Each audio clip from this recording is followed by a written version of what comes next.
My name is Quinn Callahan. My in-game name is Quinn. I play mid for Soniqs. You could say we kind of crumbled. Obviously the performance was a bit disappointing for us and fell short of our expectations. I think with every new team, there is not out of the question for there to be a rocky start. When the vibes are bad, you know, you tend to make more mistakes.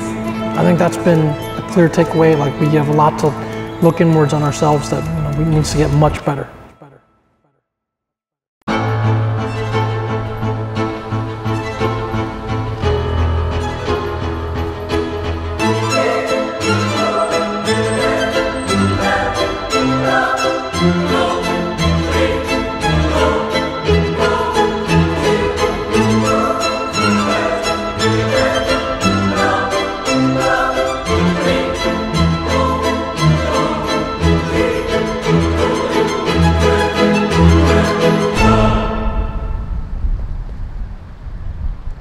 I think I just would like to play to the best of my ability and be comfortable with how things are. I think this is our first LAN as a team. It's the first LAN I've played at with the team I'm on in a long time since COVID and all this stuff. So I'm just looking forward to just playing and seeing what happens. I think we're not too pressured. I mean, my personal goals for the major is to just play good. I mean, I want at least the top 8. Anything else, that would be dope. I mean, if we can qualify for TI, I think that would be ideal. But I'm not going to set any crazy expectations. I think this is our first LAN as a team. This is our first LAN in a long time for some of us. So yeah, I think just have some fun. Play some Dota, I don't know the exact specifics about what rank we need to qualify for TI. I think it also depends a lot on how other teams do.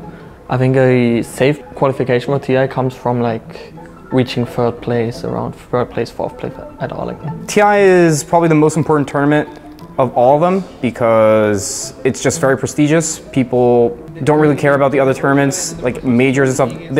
It has a little bit to them, but TI is just like lifting the Aegis. It's always been like the Dota 2 thing. And I mean, the money is like kind of a bonus, but if you win TI, you kind of glorify yourself as the best team, probably the best player in your position, and there's just a lot you can say there's a lot of clout to it too. Major, you play major just to get to TI, to be honest. TI just on other level. Majors, yeah, fun, but you want to make sure you go to TI.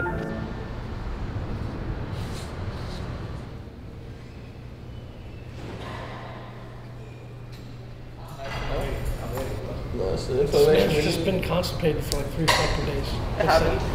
Good stuff. Sounds like you need some fiber or some veggies. I need some vegetables. I actually need some veggies too.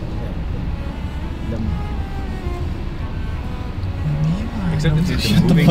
What's the rules? Am I supposed to stand behind this? Yeah. Alright. Yo, get that shit out of the way.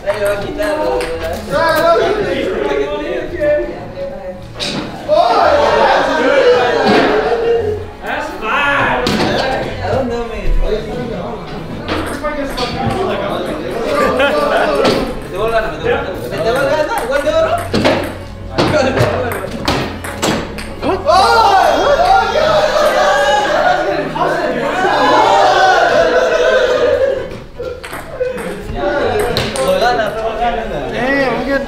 That's 7 so far.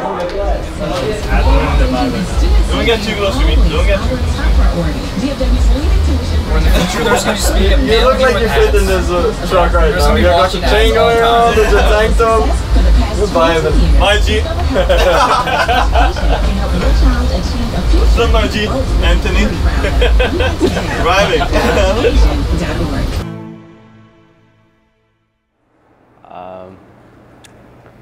I don't know, the thing is I wasn't really coming into this tournament with too many expectations, but I definitely thought we would at least get through the groups.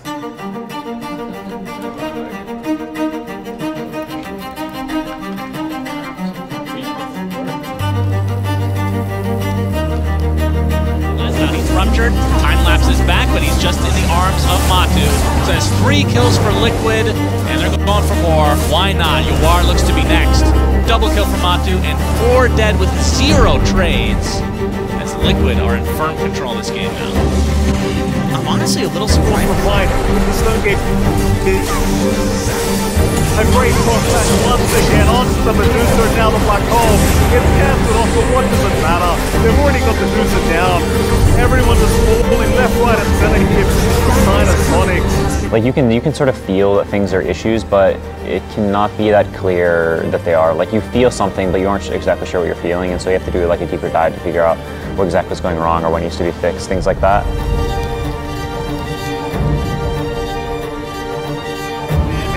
Dragon back into the fountain. Not quite. Win. Just keep going. Keep fighting them. Force the climax. That'll be it. A nice game number 2 here between these two teams. He turns. He knows he has to battle. You can't run away from the punch, but the toss and the stun right in the midst of it. But another force to have 23 Savage. The Ghost Scepter to live through it, and he goes down. They have to buy back on this. They need to get back into the fight, but it's going to come too late. It was just, I mean, to be honest, we just didn't play well enough. I think that day was our day to get more wins for sure. I think I mean, clearly they both got eliminated. Like, they were clearly like weaker teams in the group, so. They need to deal with Amar. That's where Queen can come into play. The BKB once again protecting Amar, and now they'll turn to control up Leslie at the backline. Seb standing strong. Echo drop, getting rid of the Lycan. Seb's gonna jump back into the middle. Still trying to fight, but nothing to say. We'll just keep rushing forward onto the Bristleback. They have the X back, and they do commit it as Yawar will eventually go down to the Tidebringer here as MSS. Still trying. In goes Quinn, trying to salvage the situation, but there's no salvaging. Leslie, even coming into the last moment. Yeah, I don't think we were ready for this tournament, in my opinion. And I think it showed in our play. Like, we were just not good. Brief insights on the Queen. They'll take it because of the look for more. Fighting the final fight to the side of Sonic as they lose MSS. Yawar trying to stand his ground until the Blade Fury right on top of him, and the kill is there for Bryle. They'll take out the Titan. He might drop a lasso. Has caught out the Void Spirit. Oh, they'll get another. There goes Spider as well. Reaper's side, no hesitation as Yawar's taking the whole front of the Omni slash. Ramses just bashes him up. Yawar's with...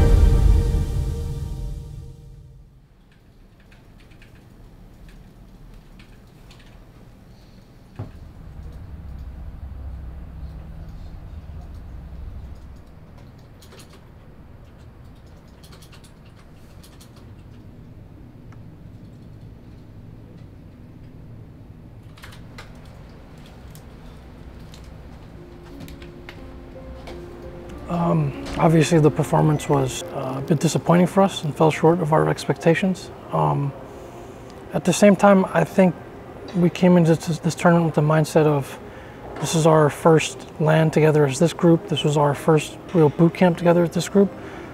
So, you know, it's kind of do our best, make sure we learn and get the most we possibly can out of this, no matter what happens. Obviously the goal was to do better and make top 8 at least and probably qualify directly for TI.